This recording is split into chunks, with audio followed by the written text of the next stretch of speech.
Se eu bater uma porta atrás de você, provavelmente você vai levar um susto, mas isso não é medo.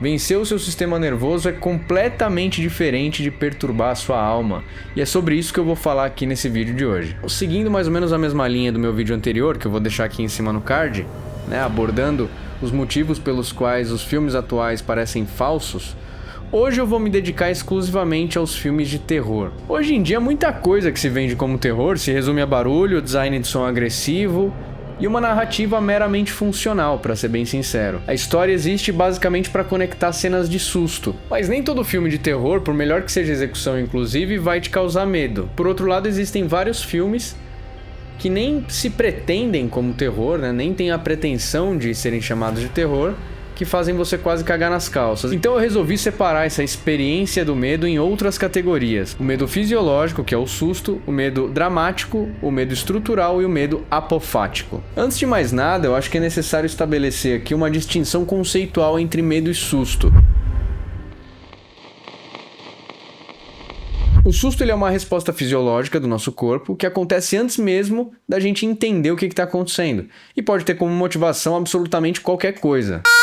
O medo, por outro lado, é um estado emocional permanente. Enquanto o susto é um movimento que acontece de fora para dentro, o medo ele exige construção, interpretação, compreensão a respeito de um perigo real, ou mesmo do desconhecido. E ele não precisa nem mesmo de estímulo presente, porque ele vive da antecipação. Por isso que você pode tomar um susto e passados ali 2 segundos começar a dar risada, mas quando você tá com medo de verdade, isso é praticamente impossível, Só para efeito de comparação, tem 2 sites aqui, um é o When Jump Scare e o outro é o Where's the Jump, que basicamente eles medem a quantidade de jump scares que tem nos filmes de terror, E ele divide em 2 tipos de susto, os minors e os majors, ou seja, sustinho e sustão. O Exorcista, por exemplo, tem 11 minors, ou seja, 11 sustinhos.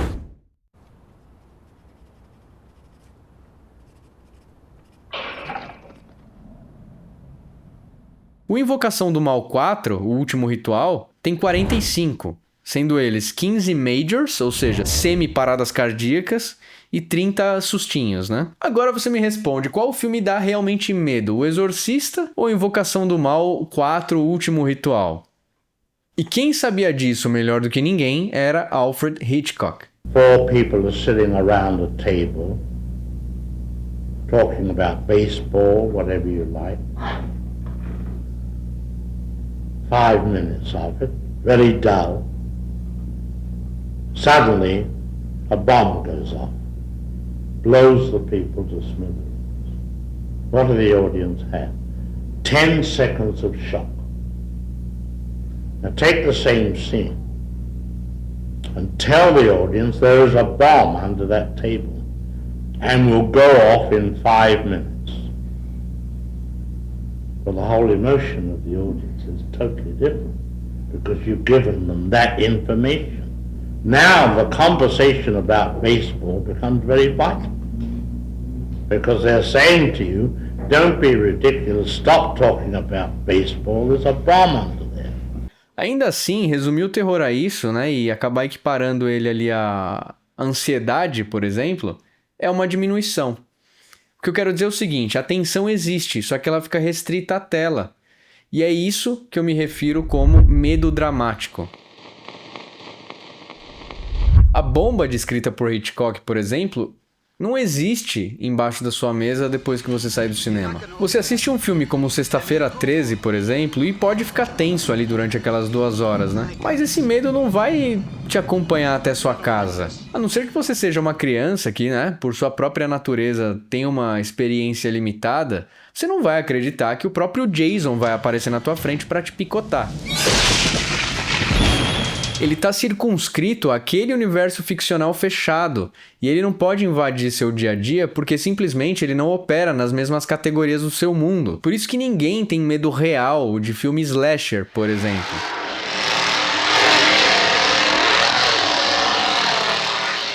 Você pode ficar tenso ali durante o momento que está assistindo o filme, mas não passa disso. Mas existe outro tipo de filme que ele não só constrói tensão narrativa, mas eles revelam que talvez o mundo não seja um lugar tão transparente quanto a gente imagina, O problema aqui é outro, não é o que pode acontecer, mas sim o que pode estar acontecendo nesse momento. Esse é o que eu chamo de medo estrutural. Um filme como Eyes Wide Shut, por exemplo, né, de olhos bem fechados, ele não rompe as leis da física, né? Ele não explora ali uma realidade sobrenatural. Mas ele mostra que existem camadas invisíveis de poder, desejo, corrupção, que estão operando ali sob a superfície da vida cotidiana. E pior, de forma ritualística. E é isso que torna tudo tenebroso, né? Então quando o filme termina, você não tá com medo de um personagem específico, não tá com medo do demônio, não tá com medo de um fantasma. Você fica com medo do quê, então? Você fica com medo da estrutura. Você vai sair de casa, você fala, porra, existe gente desse jeito no mundo, caralho. Como que isso é possível? Como que eu posso respirar o mesmo ar dessas pessoas? O que tá acontecendo no mundo, meu Deus do céu? Não é? O terror, como gênero cinematográfico, é o único que tenta tocar o intangível, que só pode ser acessado, inclusive, ainda que parcialmente, por meio de símbolos. Então o mal, ele não pode ser representado como um fenômeno físico, um psicopata brutal que mata tudo que vê pela frente, ou um carro assassino que tem o poder de autorregeneração. Agora, uma obra que toca o sobrenatural, ele tem o poder de te afetar profundamente, né? Ainda que racionalmente você não admita essa possibilidade. Você tem essas referências no seu imaginário. Eu percebi isso, por exemplo, quando eu ainda era ateu, né? Eu assistia algum filme, não acreditava em nada daquilo, obviamente. Eu ficava, às vezes, semanas, assim, me borrando de medo. Eu comecei a pensar, falei, porra, tá, mas medo do quê?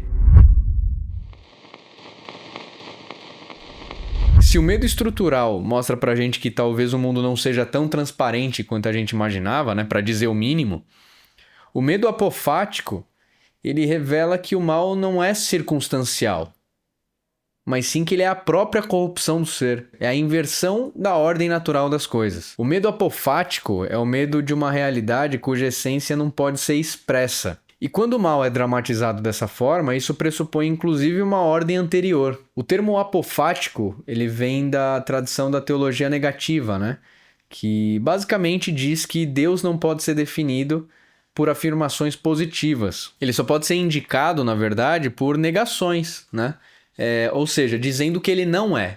Ele não é limitado, ele não é material, ele não é temporal. Aplicando isso ao terror, o que eu pretendo aqui é o seguinte: há um tipo de medo que não se esgota na dramatização, nem na construção de tensão psicológica. Ele surge exatamente quando uma obra sugere que existe uma realidade que não pode ser alcançada. A essência de tudo aquilo não pode ser capturada pela nossa razão. Se a tradição da teologia negativa só pode definir Deus pelas coisas que ele não é, um filme de terror, quanto mais ele se aproxima de mostrar exatamente aquilo que Deus não é, aquilo que o bem não é, mais você vai gerar medo. Porque você está mostrando justamente a corrupção da ordem natural das coisas. Então, no medo dramático, a tensão está limitada ali à narrativa. No medo estrutural, o medo está restrito à arquitetura do mundo, digamos. Já no medo apofático, o medo está naquilo que escapa à representação. Ou seja, você só consegue comunicar aquilo por meio de símbolos. E o maior filme de terror de todos os tempos, que é O Exorcista, indiscutivelmente,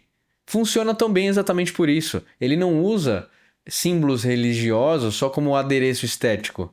Ele acredita, ele leva a sério aqueles símbolos. E o fato dele levar esses símbolos tão a sério é isso que torna o filme perturbador. Ou você acha que o Exorcista se sustenta nessa posição até os dias de hoje, né, há 50 anos, só por causa de cabecinha girando e vômito verde. Antes de analisar duas cenas aqui do Exorcista, eu só queria chamar a atenção para as camadas, tanto da narrativa quanto das personagens. Vamos lá. Karras é um padre formado em psicologia que está vivendo uma profunda crise de fé, além do remorso de ter deixado a sua mãe idosa morrer sozinha. Chris MacNeil, mãe de Regan, é uma atriz famosa que, devido, né, ao seu ceticismo para tentar salvar a vida da filha, ela inclusive vai disfarçada buscar um padre. Lancaster Mary é um padre irlandês com atividades arqueológicas no Iraque. Dito isso, eu separei aqui duas das cenas que eu considero as mais perturbadoras do filme inteiro. Primeiro é a cena do pesadelo do Padre Karras. Pra mim é uma das piores desse filme, além de ser uma das melhores representações de um pesadelo no cinema. Primeiro vemos a medalha de São José caindo, que é a mesma medalha, inclusive, que Regan vai arrancar do pescoço do Padre Karras mais adiante no filme. E então surge um cachorro preto, que na tradição medieval, inclusive, é associado ao demônio. E ele aparece correndo como prenúncio do mal. Até mesmo em Fausto, de Goethe, Mefistófeles primeiro aparece para Fausto como um cachorro preto. Logo em seguida, um quadro muito rápido do rosto da mãe do Padre Karras é sucedido pelo pêndulo de um relógio, sobretudo para mostrar a passagem de tempo, o tempo perdido, o arrependimento do Padre Karras em relação à sua mãe. E então ela emerge dessa passagem subterrânea carregando uma mala, se despedindo do seu filho com um olhar carregado de decepção. Karras então começa a correr até ela. Mas quando há um corte para o contraplano, ela ainda está distante, num quadro estático, já descendo as escadas da estação de metrô, como quem desce para o inferno. E essa é a indicação de que o diabo está mexendo com os sentimentos do Padre Karras, invadiu sua mente e trabalha hoje em cima do seu remorso. Inclusive, por esse mesmo motivo, há uma cena também em que o Pazuzu fala com o Padre Karras através de Regan, emulando a voz de sua mãe. You're not my mother! Don't listen. E essa é justamente a maior arma do demônio, não a possessão. A possessão, ela é só um espetáculo. A pessoa pode até ser torturada, mas a sua alma permanece inviolável se ela estiver unida a Deus. E o mal, ele não só age pelo desejo e pela sedução, como algumas pessoas pensam, ele também te acusa. Se a culpa pelo pecado conduz a gente em direção à humildade, essa culpa autocentrada, esse remorso, pode ser devastadora para nossa alma. Outra cena que eu queria trazer aqui também, quando a Regan, ainda possuída, e com o Padre Merrin já morto aos seus pés, está sentada ali no canto da cama e dá uma risadinha quase tímida, assim, simulando inocência.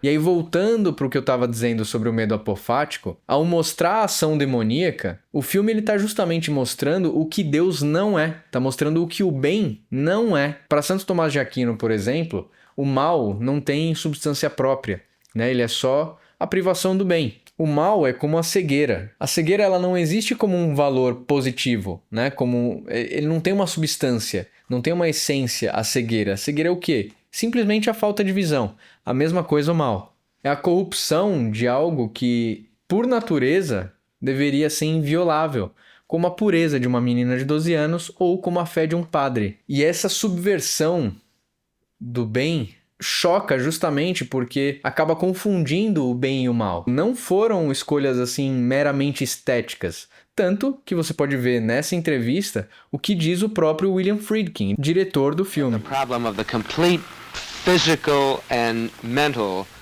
alteration and deterioration of a human being, including supernatural effects surrounding that alteration and deterioration. I believe very strongly in the power of God and the power of the human soul. I also believe that they're unknowable. But the film, The Exorcist, is primarily about the mystery of faith, the mystery of goodness.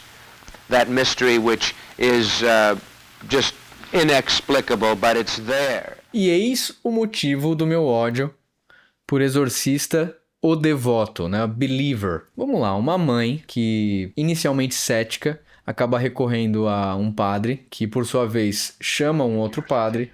Então esses dois homens doam suas vidas para salvar a vida de sua filha. E então, quando perguntam para ela o porquê que ela não pôde ver, de fato, assistir à sessão de exorcismo, ela responde isso aqui. I didn't actually witness it, the exorcism. They wouldn't let me. Why not? My opinion, it's because I'm not a member of the damn patriarchy. Quiseram inseminar discurso político num filme de terror, num filme de possessão demoníaca, porra. E essa turma, por ter uma mentalidade um pouco mais binária, digamos, acaba enxergando o mundo em termos meramente estéticos e metonímicos. Então, assim, tudo é rótulo, né? E isso acaba fazendo com que eles esvaziem todo o sentido da obra original, que aponta, inclusive, diretamente para o oposto. Existem coisas inexplicáveis que transcendem essa mesquinharia da nossa realidade material. Talvez por isso, inclusive, que o próprio padre Gabriele Amorth, que é considerado até hoje o maior exorcista do Vaticano, né, o exorcista do Papa, disse numa entrevista em 2001, no The Sunday Telegraph, que o filme preferido dele era, veja só, O Exorcista. Para quem fala aí que cristão não pode ver filme de terror, fica a lição, né? Inclusive, falando de Gabriele Amorth, eu gostaria de aproveitar esse vídeo para recomendar fortemente que você jamais assista ao filme O Exorcista do Papa. É um dos filmes mais bizonhos que eu já assisti na minha vida e eu fiquei com vergonha alheia pelo Russell Crowe. É um dos piores filmes de terror que eu já vi na minha vida, é um dos piores filmes que eu já vi na minha vida. Enfim, outros filmes que eu também colocaria nessa categoria aí seriam The Wicker Man, e eu tô falando do original, tem o Christopher Lee, não aquele do Nicolas Cage, que esse daí é terrível, assim, acabaram com o filme. Que ele fica um pouco mais ali pro medo estrutural, mas eu colocaria ele aqui também no medo apofático, porque também trata numa realidade sobrenatural. The Old Man, A Profecia, aquele primeirão lá de 76, medonho. Look at me, Damien. It's all for you. O Bebê de Rosemary, que inclusive se você assistir antes da Profecia, fica parecendo um prólogo, né? Porque onde foi parar, afinal de contas, o Bebê de Rosemary? Qual foi o destino dele? Ele foi adotado? Ele é o Damien? Não sei. E curiosamente, esses dois últimos filmes que eu citei, eles também tocam um pouco nessa questão do medo estrutural, né? Porque ele está mostrando ali camadas de poder que ocorrem ali no porão do mundo, digamos. No caso da Profecia, são políticos, diplomatas, etc. E no caso do Bebê de Rosemary, são artistas. Mas eles também tratam, e essa é a questão central do filme, eles também tratam, né, essa questão sobrenatural. E outro filme que eu colocaria também nessa categoria seria A Bruxa, do Robert Eggers. Também é um filme pesado. Pra mim é um dos melhores filmes de terror dos modernos. Pra mim é indiscutivelmente um dos melhores. E trata dessa realidade, né, de bruxaria, contato com o sobrenatural. Tem aquela porra daquele bode também, do Black Phillip, maldito bode. E talvez por isso, né, do que eu trouxe aqui nesse vídeo hoje, que o terror moderno ele pareça tão vazio. Tenta te dar susto a todo instante, né? Mas ele não perturba a sua alma, ele não te afeta. O que ele está fazendo ali, assim como naquele vídeo que eu mencionei no início, sobre o porquê dos filmes atuais parecerem falsos, eles estão multiplicando estímulos, né? Pegando uma fórmula que dá certo, que funciona, que é um susto, que é o jump scare, e achando que isso é medo, e não é. É só uma reação fisiológica. Então eles vão apelar para barulho, para distorção sonora, para corte rápido, mas ele evita qualquer contato real com esse mistério do mal. Terror de verdade, ele não acontece quando alguma coisa pula na tua cara, né? Quando um bicho pula na tua cara, quando você vai ver o videozinho do carro ali na estradinha e tem pum. Não vem disso. O terror, ele nasce justamente a partir do momento em que a obra sugere que a ordem do mundo, a própria ordem do mundo, pode ser violada. Ou pior, está sendo violada. Não só a ordem do mundo, mas a ordem da realidade em alguma medida. Então o susto passa em 2 segundos. O medo dramático termina assim que o filme acaba. O medo estrutural, ele vai te acompanhar até a porta da tua casa. Dali para dentro, não. Agora, o medo que eu chamei aqui de medo apofático, ele sobrevive, inclusive, nos seus momentos mais íntimos, né? Porque ele nasce dessa consideração que você faz daquela possibilidade que é tratada pela obra como real, ainda que intangível. As coisas começam a se confundir um pouco. E pode ser até mesmo que você nem acredite nessas coisas, como eu também não acreditava quando era ateu. Agora, só pelo fato do seu imaginário ter essas construções, você ter essas referências no seu imaginário, o seu próprio subconsciente já começa a te pregar peça. É claro que você tendo a consciência do que aquilo realmente representa, o efeito é muito maior. Mas de qualquer maneira, você vai ser afetado por isso. Justamente por aquilo que eu falei. Ele vai apontar para aquilo que o bem não é. Por essa razão que alguns filmes nos perturbam há 50 anos enquanto outros são esquecidos ali 1 ou 2 semanas depois. Bom, então é isso. Se você gostou desse vídeo, primeiro comenta aqui embaixo qual foi o último filme de terror que você assistiu que realmente te causou medo e não te assustou, que te causou medo. Clica aqui no gostei, se inscreva no canal. Se aparecer o botãozinho aí de hype, né, que aparece agora pelo celular, dá uma hypada aí também para que esse vídeo seja entregue para mais pessoas e até o próximo vídeo.